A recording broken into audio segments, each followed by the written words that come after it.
میں آیا، کسی کے پاس نیزہ تھا، کسی کے پاس کچھ اور تھا، تلواریں 8 تھیں، گھوڑے کل 2 تھے، وہ چل پڑے. چلو، اس لیے کہ مسئلہ تو قافلے کا مسئلہ ہے نا، کوئی جنگ تو ہے نہیں، کوئی لشکر وشکر تو آ نہیں رہا.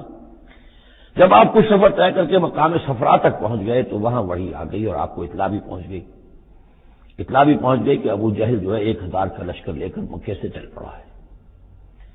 اور وحی بھی آ گئی، اللہ نے بتا دیا کہ اے نبی، اب یہ 2 شکلیں ہیں. جنوب سے مکے کی طرف سے ایک لشکر آ رہا ہے، کیل کانٹے سے لیس ہے، شمال سے قافلہ آ رہا ہے، اور میرا یہ وعدہ ہے کہ ان دونوں میں سے ایک ضرور تم کو دے دوں گا، تم کو فتح حاصل ہو جائے گی. یہ میرے اہل ایمان کو بتا دیجئے اور ذرا مشورہ کیجئے.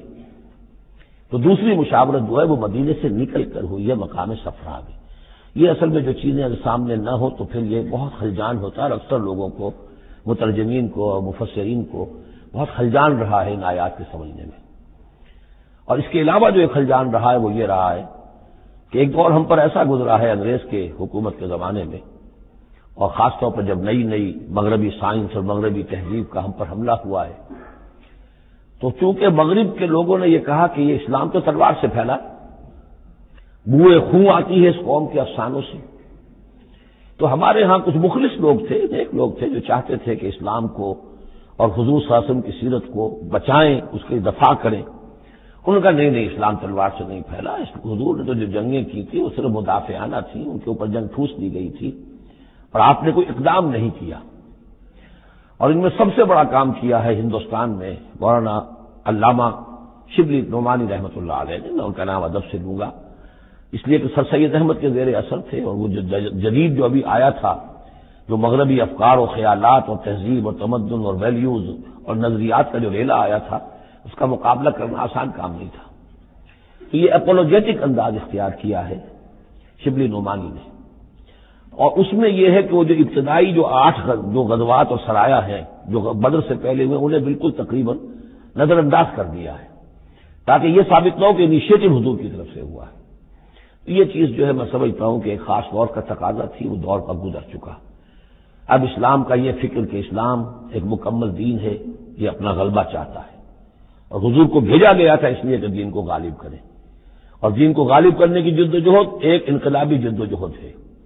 اس انقلابی جدوجہد میں جہاں پہلا مرحلہ یہی ہوتا ہے کہ پیسو ریزسٹنس ہو، اور پہلے تیاری کی جائے، دعوت، تنظیم، تربیت اور صبر محض کے ذریعے سے ایک قوت فراہم کی جائے. پھر دوسرا مرحلہ آتا ہے، باطل کے ساتھ ٹکرانا پڑتا ہے، اور اس میں آگے بڑھ کر ٹکر مول لینی پڑتی ہے. یہ نہیں ہے کہ انتظار ہی کرتے رہیں. یعنی ایک جس کو ہم کہتے ہیں کو ایگزسٹنس، پیسفل کو ایگزسٹنس، حق و باطل کے درمیان نہیں ہو سکتی. حق کیسے تسلیم کر سکتا ہے کہ باطل بھی موجود رہے؟ ہاں، حق میں جان نہیں ہے، اہل حق جو ہیں بے جان ہے، مردہ ہیں، تو مجبوری ہے. لیکن اگر اہل حق میں جان ہو تو وہ کیسے برداشت کریں گے کہ باطل جو ہے اس کا غلبہ رہے؟ ہاں، باطل جو ہے وہ نیچا ہو کر رہے، اگر وہ مغلوبیت کی شکل اختیار کر لے تو ٹھیک ہے، لیکن یہ کہ باطل کا غلبہ ہو اور اہل ایمان میں جان بھی ہو، یہ 2 چیزیں جو ہیں یہ تو ایک دوسرے سے بالکل متضاد ہیں. جیسے حضرت ابوبکر نے فرمایا تھا ایبدل الدین وانا حی، کیا دین میں ترمیم کی جائے گی جبکہ ابھی میں زندہ ہوں؟ میرے جیتے جی دین کے اندر ترمیم یہ ممکن نہیں ہے. تو وہی بندہ مومن کی شان ہونی چاہیے. تو اصل حقائق الحمدللہ بہت اچھی طریقے سے واضح ہو چکے ہیں. بہرحال اتنا پس منظر جو ہے جان لیجئے. اور ایک خاص اسلوب جو ہے اس سورہ مبارکہ کا، اگرچہ یہ تقریباً ایک خطبہ ہے مسلسل 10 رکوع ہے، لیکن اس میں ایک خاص مسئلے کو نکال کر پہلے درمیان شروع میں لے آئے ہیں. اس کی بحث آئے گی تقریباً وسط میں جا کر، لیکن اس اسلوب کو یہاں نوٹ کر لیجئے. وہ اس لیے کہ یہی اسلوب ہے جس سے ہمیں سمجھنے میں مدد ملے گی. سورہ توبہ کے جو ترتیب مضامین ہے وہاں بھی بہت اشکال ہے، اور بہت سے مترجمین کو جدید دور کے جو زیادہ محنت نہیں کر سکے ہیں بس ترجمہ مکمل کرنا انہوں نے اپنے پیش نظر رکھ لیا، تفسیر مکمل کرنی ہی ہے، لہذا وہ تیزی کے ساتھ وہ دقت نظر کا ثبوت نہ دے سکے تو اس میں بڑے خلجان پیدا کر دیے. وہ اسلوب کیا ہے کہ اس پوری بحث میں سب سے ایک نمایاں مسئلہ یہ ہو گیا تھا غزوہ بدر کے بعد کہ مال غنیمت پر مسلمانوں میں جھگڑا ہو گیا. پہلی جنگ تھی، غنیمت کی تقسیم کیسے ہوگی، اس کا قانون کیا ہے، اس کا ضابطہ کیا ہے، وہ معلوم نہیں تھا. اور یہ کہ عام طور پر جو عرب میں پہلے رواج تھا وہ تو یہ تھا کہ جس کے ہاتھ جو لگ گیا بس وہ اس کا ہے، وہ تو لوٹ مار جانتے تھے، وہ باقاعدہ جنگ جو ہے وہ تو ان کے یہاں اس طریقے سے منظم کوئی تنظیم تو تھی نہیں، تو جو جس کے ہاتھ لگ گیا۔ اب لوگوں نے یہ سمجھا غزوہ بدر میں جس نے جو کچھ مال غنیمت جمع کیا وہ اس کا ہے۔ اب کچھ لوگوں نے کہا صاحب کہ ہم یہاں حضور کے حفاظت کے لیے مامور تھے، یہاں پہرے پر تھے، ہم تو مال جمع نہیں کر سکے، تو کیا مطلب ہے ہمارا کوئی حصہ نہیں ہوگا؟ یا یہ ہے کہ کچھ بزرگوں نے کہا تو وہ اتنی بھاگ دوڑ تو نہیں کر سکتے جتنے نوجوان کر سکتے تھے، بھاگ کر دوڑ کر ادھر سے ادھر جمع کر لینا، لیکن یہ کہ ان کی حیثیت ہوتی ہے، وجاہت ہوتی ہے، تو ایک جھگڑا پیدا ہو گیا کہ یہ کس طریقے سے تقسیم ہو، کس کا کتنا حق ہے۔ تو اس جھگڑے کا ذکر کر کے سورت شروع کی ہے، لیکن اس کے اوپر کوئی بات یہاں نہیں کی، بلکہ کیٹیگوریکل بات کی ہے کہ جڑ کاٹ دی اس کی، لیکن اس پر جو اصل حکم ہے وہ بعد میں آئے گا وسط صورت میں۔ مال غنیمت کے لیے یہاں لفظ آیا انفال، یسألونک عن الانفال۔ اے نبی یہ آپ سے انفال کے بارے میں پوچھا۔ انفال جمع نفل کی، نفل کہتے ہیں کسی اضافی شے کو، جیسے نماز فرض ہے، یہ سنت مؤکدہ ہے، یہ فلاں ہے، یہ نفل ہے، اضافی ہے، آپ کی مرضی پر ہے، پڑھے نہ پڑھے۔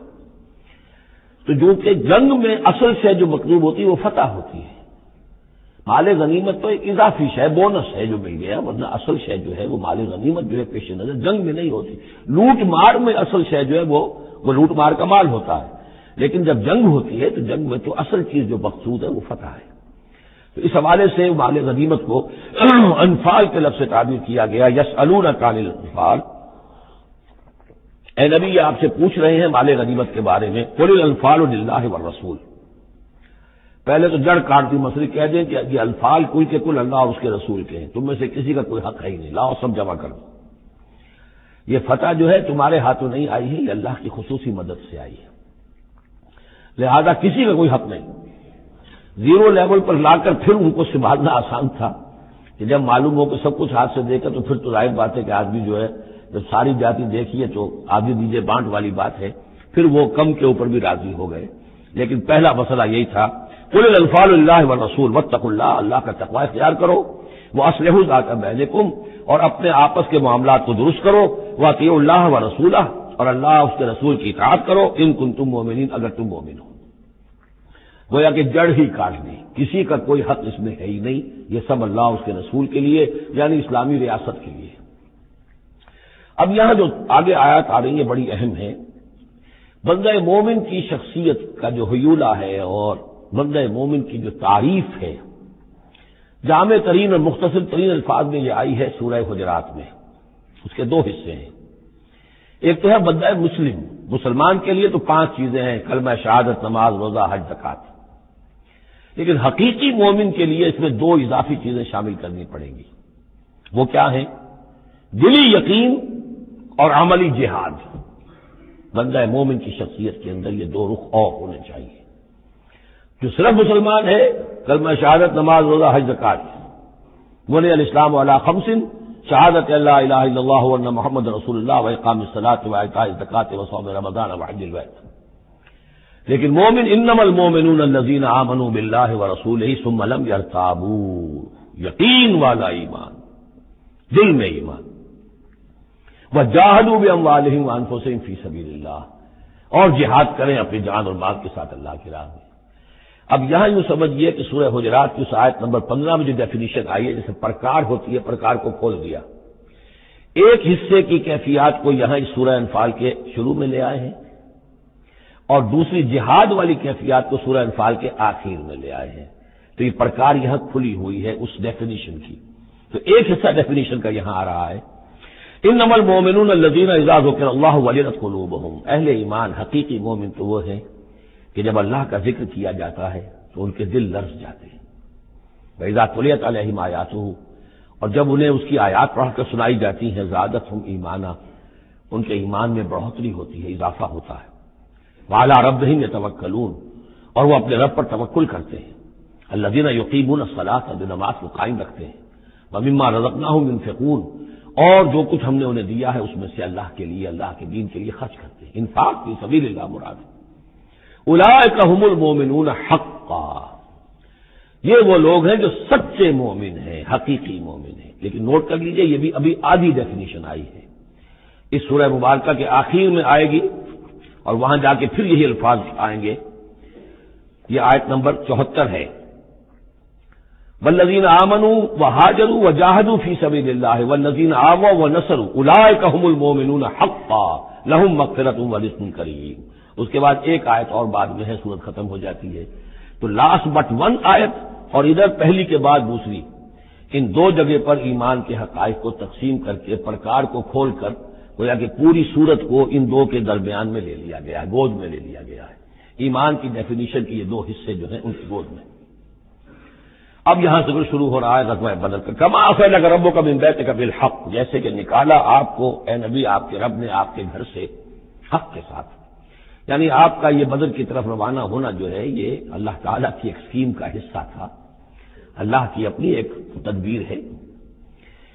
وَإِنَّ فَرِيقًا مِّنَ الْمُؤْمِنِينَ لَكَارِهُونَ، اہل ایمان میں سے کچھ لوگ اسے پسند نہیں کر رہے تھے۔ یہ کون لوگ تھے؟